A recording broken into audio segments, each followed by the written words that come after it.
Hello everyone, welcome again to our YouTube channel science classes. अगर आप class 10th के student हैं तो हमारे वीडियो लेक्चर्स आपके लिए काफ़ी यूज़फुल हैं। अभी हम कर रहे हैं चैप्टर सेकंड, तो हम चैप्टर सेकंड कर रहे हैं। चैप्टर फर्स्ट हमने कंप्लीट कर लिया है। और अगर आपने चैप्टर फर्स्ट हमारे वीडियो लेक्चर्स नहीं देखे हैं तो आई टैब पे आ रहा होगा या फिर उसका वीडियो लिंक आपको डिस्क्रिप्शन बॉक्स में मिल जाएगा। वहाँ से जाके फटाफट चैप्टर फर्स्ट को पहले कंप्लीट कीजिए। फिर उसके बाद जो चैप्टर सेकंड है उसके भी हमारे 2 पार्ट कवर हो चुके हैं, अब उनका भी लिंक आपको वीडियो डिस्क्रिप्शन में मिल जाएगा। वहाँ से जाकर उसको देख सकते हैं और आई टैब पे भी आ रहा होगा। और साथ में इनके जो नोट्स है फर्स्ट चैप्टर के पूरे के नोट्स और फर्स्ट पार्ट और सेकेंड पार्ट के नोट्स, उनका भी जो लिंक है वो डिस्क्रिप्शन बॉक्स में मिल जाएगा। आप वहाँ से जाकर देख सकते हैं। तो हमने लास्ट वीडियो लेक्चर्स में फर्स्ट जो हमारा इसका पार्ट था चैप्टर सेकंड का, उसमें हमने ये देखा कि हाँ एसिड है क्या, एसिड में हमने कैसे पढ़ना है, डेली लाइफ के क्या क्या एग्जांपल्स पढ़ने और कुछ रिएक्शंस देखी। जो हमारा पार्ट सेकंड था उसमें हमने देखी कि 3 रिएक्शन देखी कि मतलब एसिड और बेस आपस में कैसे रिएक्ट करते हैं और उसके बाद उनकी ऑक्साइड्स के साथ रिएक्शन क्या होते हैं। और ये हमने जो मेन चीज़ें उसमें 2 देखी थी, 2 मेन चीज़ें हमने उसमें पढ़ी। फर्स्ट तो ये थी कि हम जो मेटेलिक ऑक्साइड्स हैं उनको बेसिक ऑक्साइड क्यों कहते हैं, और बेस जो है मतलब उनको एल्कालिक ऑक्साइड्स क्यों कहते हैं। ठीक है, एल्कालिक। तो ये हमने स्टडी किया था। अगर आपने अभी आपको समझ नहीं आया है तो आप जाके हमारे पिछले वीडियो को अच्छी तरह से दोबारा स्टार्टिंग से देखिए, बिल्कुल नॉर्मल मोड में आपको दिख जाए, समझ आ जाएगा। तो अभी हम स्टार्ट करते हैं पार्ट थर्ड। अब देखिए, एक क्वेश्चन है आपके कि जो सभी एसिड्स हैं और सभी बेसिस, उनमें क्या चीज़ कॉमन है। What do all acids and base have common. ठीक है, तो ये है आपके। अब देखिए, हमने ना एक रिएक्शन पढ़ी थी कि जब एसिड की रिएक्शन आई थिंक मेटल के साथ होगी तो आपका सॉल्ट प्लस हाइड्रोजन गैस बनेगी, हाइड्रोजन। तो इसका मतलब यहाँ से ये लग रहा है कि जो एसिड है उसका पूरा रिलेशन जो है वो हाइड्रोजन के साथ है। जो मैंने आपको बताया था कि इसमें पॉप साउंड निकलती है। ठीक है, तो इसका मतलब एसिड का जो रिलेशन है वो हाइड्रोजन के साथ है। तो इसका मतलब क्या है कि सभी एसिड जब मेटल के साथ रिएक्शन करते हैं तो वो हाइड्रोजन गैस को रिलीज करेंगे। ऑल एसिड्स के लिए ये एक प्रॉपर्टी है, ऑल एसिड के लिए। तो ये क्या है, उनमें ये चीज़ क्या हो गई, कॉमन।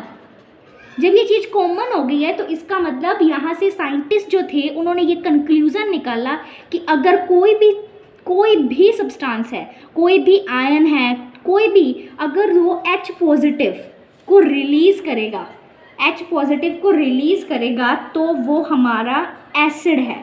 H पॉजिटिव है तो H क्या है हमारा, कैटायन। कि अगर कोई भी सब्सटेंस, कोई भी आयन H पॉजिटिव को रिलीज़ करेगा तो that is known as the acid. तो ये है जो सभी एसिड में कॉमन प्रॉपर्टी है। अभी हम बेस में भी पढ़ेंगे कि क्या कॉमन प्रॉपर्टी है। एसिड में ये कॉमन प्रॉपर्टी है क्योंकि हमने एक रिएक्शन पढ़ी थी, acid plus metal gives to salt plus hydrogen oxide. वहाँ से साइंटिस्ट ने कंक्लूजन निकाला कि अगर कोई भी सब्सटेंस आयन H पॉजिटिव को रिलीज़ करता है तो उसको हम बोलते हैं एसिड, मतलब कैटायन को रिलीज़ करता है। अभी हम आगे देखते हैं।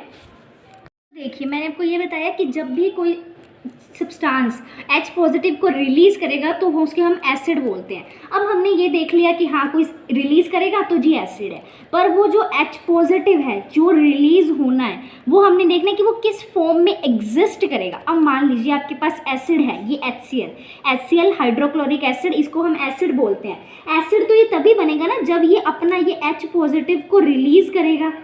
अब देखिए, अगर हम HCl इसको सीधा अलग करना चाहें ना कि हाँ इसमें से H पॉजिटिव अलग हो जाए और Cl नेगेटिव अलग हो जाए, इसमें से H पॉजिटिव को इसने रिलीज़ कर दिया तो ये एसिड है, नहीं ऐसे नहीं होता। इसको इससे अलग करने के लिए हमें इसकी वाटर से रिएक्शन करवानी ही पड़ती है, क्योंकि ये ऐसे ब्रेक डाउन नहीं हो सकता in the absence of water. In the presence of water ही ये इससे अलग होगा। पर जब सिर्फ साइंटिस्ट ने ऑब्जर्व किया कि जब हमने इसकी वाटर के साथ रिएक्शन करवाते हैं ना तो ये जो इसमें से वाटर मॉलिक्यूल हाइड्रोजन निकलता है वो इसके साथ जाके अटैच हो जाता है। इसका मतलब यहाँ से एक अलग ही बात निकल के आई ये कि अगर कोई भी मान लो सब्सटेंस है, कोई भी सब्सटेंस अगर वो H पॉजिटिव को रिलीज़ करेगा या अगर वो H3O पॉजिटिव को भी रिलीज़ करेगा ना तो वो भी एसिड ही है। क्यों? क्योंकि जो वो H पॉजिटिव वो भी एक इसी की ही फॉर्म है, जिसको हम इसको क्या बोलते हैं, हम hydronium ion, that is known as hydronium ion. तो ये हमारा जो मेन बेसिक था ये कि अगर जैसे हमने सबसे पहले देखा कि कोई सब्सटेंस अगर H पॉजिटिव को रिलीज़ करता है तो एसिड, पर फिर हमने देखा कि कुछ कुछ एसिड जो है ना वो मतलब जब वो कंपाउंड फॉर्म में आ जाते हैं, जैसे भी HCl है कंपाउंड फॉर्म में है, तो ये क्या है H पॉजिटिव को अकेले को रिलीज़ नहीं कर सकता, इसीलिए ये हाइड्रोनियम आयन की फॉर्म में इसको रिलीज़ करता है। इसका मतलब अगर कोई सब्सटेंस हाइड्रोनियम आयन भी रिलीज़ कर रहा है ना तो उसका इनडायरेक्टली यही मतलब है कि वो H पॉजिटिव को रिलीज़ कर रहा है, इसीलिए वो भी एसिडिक प्रॉपर्टी शो करेगा। इस हाइड्रोजन की वजह से ही एसिड अपनी एसिडिक प्रॉपर्टीज़ को शो कर सकता है। अभी मैं आपको इसके नोट्स भी शो करूँगी, आप वीडियो को एंड तक ज़रूर देखिए। देखिए अभी तक हमने ये पढ़ लिया कि अगर कोई सब्सटेंस H पॉजिटिव या फिर H3O पॉजिटिव हाइड्रोनियम आयन या फिर कोई भी कैटायन मतलब H पॉजिटिव रिलीज करता है तो हम उसको एसिड बोलते हैं। ये बात ना अपनी हमारी खत्म होगी। अब हम आते हैं हमारे बेस पे। अगर जैसे NaOH है, NaOH है, ये देखिए NaOH जो होता है ये तो सीधा ही मतलब ब्रेक हो जाता है Na पॉजिटिव और OH नेगेटिव में। तो यहाँ से ये कंक्लूजन निकला अगर कोई भी सब्सटेंस OH नेगेटिव को रिलीज करे, हाइड्रोक्साइड आयन, ये कौन सा होता है हमारा हाइड्रोक्साइड आयन, अगर इसको रिलीज करेगा तो वो हमारा बेस है, वो हमारा क्या है बेस। ठीक है, अब देखिए एक प्रॉब्लम आई कि जो सारे बेसिस होते हैं ना, सारे बेसिस वाटर में सॉल्युबल नहीं होते, कुछ ही बेसिस होते हैं जो वाटर में सॉल्युबल होते हैं। तो जो बेस, ठीक है, तो जो बेस तो वाटर में सोल्यूबल है, मैं सोल्यूबल की बात, ठीक है, तो जो सोल्यूबल है वो उनको हम बोलते हैं एल्कालिज। ठीक है, तो जो ये एल्कालिज होते हैं ना ये मतलब बेसिक इन नेचर होते हैं, बट हमें ना कब इनसे थोड़ा दूर रहना चाहिए। कभी भी ऐसे नहीं कि इनको हम टेस्ट करने लग जाएं या मतलब टच करें, ना इनको, ना तो हमें टच करना चाहिए और ना ही हमें कभी टेस्ट करना चाहिए। जैसे लेबॉर्ट्री वगैरह में तो कभी भी टच और कभी भी टेस्ट नहीं करना चाहिए because they are very injurious to our health. ठीक है, तो बेसिक में हमने ये पढ़ लिया कि जो OH नेगेटिव को रिलीज करेगा वो बेस है और जो बेस मतलब सॉल्युबल होता है वो होता है हमारा एल्कालिस। ठीक है, अब देखिए, हमने एक ना रिएक्शन पढ़ी थी, न्यूट्रलाइजेशन रिएक्शन, न्यूट्रलाइजेशन।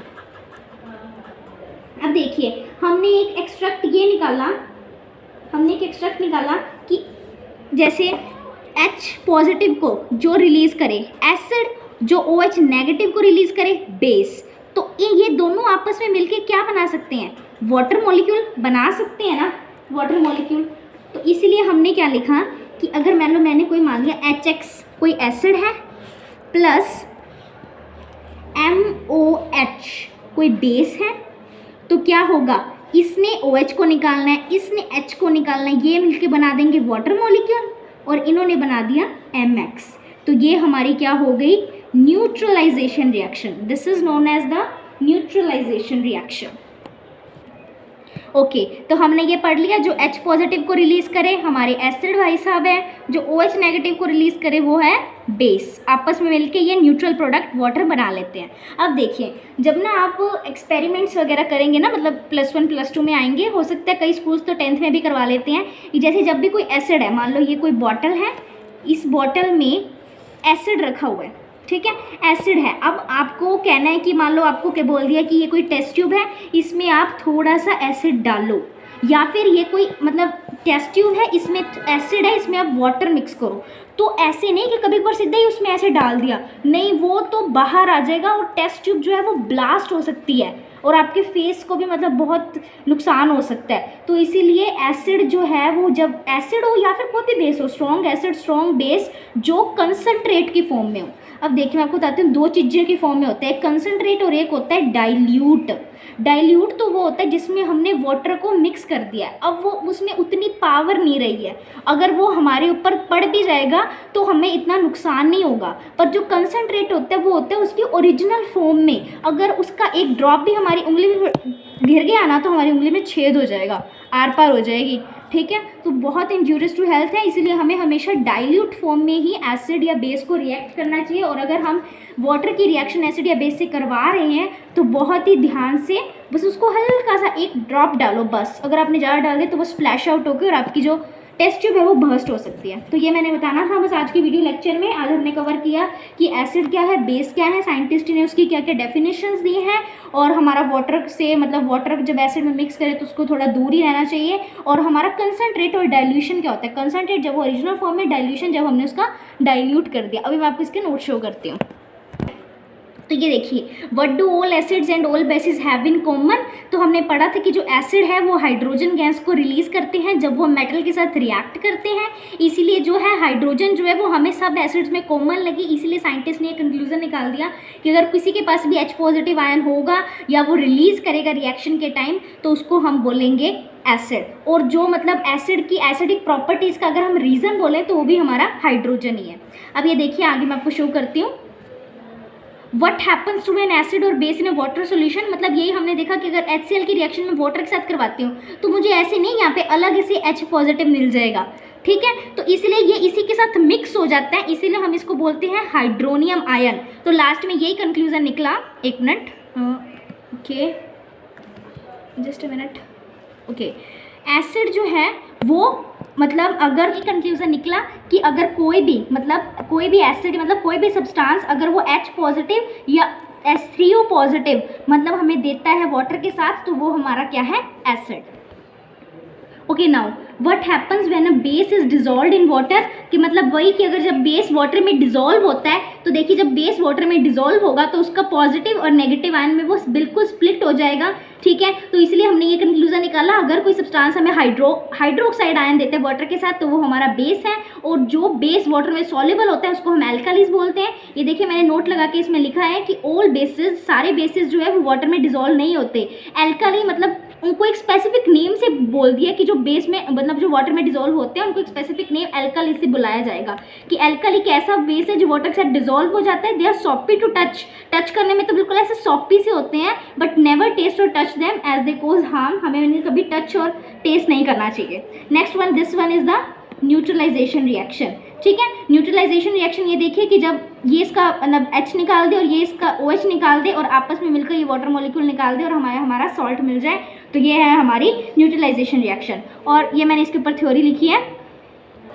अब ये देखिए, when water is mixed with acid और बेस, मैंने आपको बताया कि वाटर को हमें बिल्कुल प्रिकॉशन से एसिड और बेस के साथ मिक्स करना चाहिए, तो मैंने वही लिखा है the process of dissolving N acid और ए बेस इज एक्सोथर्मिक। एक्सोथर्मिक का मैंने आपको मतलब बताया था कि जब उसमें से हीट रिलीज होती है तो हमें उसको बहुत ही केयरफुली करना चाहिए। हीट रिलीज होगी तो वो स्प्लैश आउट भी हो सकता है। Care must be taken, care रखनी चाहिए, और खासकर तब जब हम कंसंट्रेट एसिड को यूज कर रहे हैं। The acid must always be added slowly, बिल्कुल धीरे धीरे एक एक ड्रॉप करके डालना चाहिए विद कांस्टेंट स्टीरिंग। स्टीरिंग का मतलब क्या है, भले आप एक एक बूंद करके डाल रहे हो पर अगर आप उसको हाथों हाथ हिला नहीं रहे हो ना तो वो भी फिर भी वो स्प्लैश आउट हो सकता है। विद कांस्टेंट स्टीरिंग उसको हिलाना चाहिए, और अगर हम उसमें पानी ऐड कर रहे हैं तो बिल्कुल ध्यान से, क्योंकि वो स्प्लैश आउट हो सकता है और उसके साथ जल भी सकता है, ठीक है।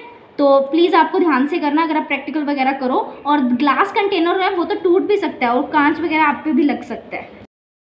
डाइल्यूशन जो है इसकी definition, mixing of N acid और बेस। अब ये देखिए विद वाटर, जब हम वाटर के साथ उसको मिक्स करते हैं तो जो कंसंट्रेशन है जो उसकी कम हो गई है तो वो इतना हार्मफुल नहीं होगा, इसी को हम बोलते हैं डाइल्यूशन। या ये भी बोल सकते हैं कि अब जो ये एसिड है या ये बेस है अब ये क्या है, डाइल्यूट फॉर्म में आ गया। तो आज का वीडियो लेक्चर हमारा यहीं खत्म होता है। आज हमने क्या पढ़ा कि क्या एसिड और बेस में कॉमन है, और साइंटिस्ट के अकॉर्डिंग एट लास्ट एसिड और बेस की क्या डेफिनेशन दी गई, उसके बेसिस पे क्या न्यूट्रलाइजेशन रिएक्शन एक्सप्लेन की गई, और वाटर जब एसिड और बेस में हम मिक्स करते हैं तो हमें कितनी प्रिकॉशंस रखनी चाहिए, बी केयरफुल रहना चाहिए, और कंसंट्रेट और डाइल्यूशन का क्या मतलब है। आज हमने ये सब कुछ पढ़ा। सो आप आगे भी हम ऐसी वीडियो लेक्चर्स अपलोड करते रहेंगे। So please don't forget to subscribe our YouTube channel and bye bye guys.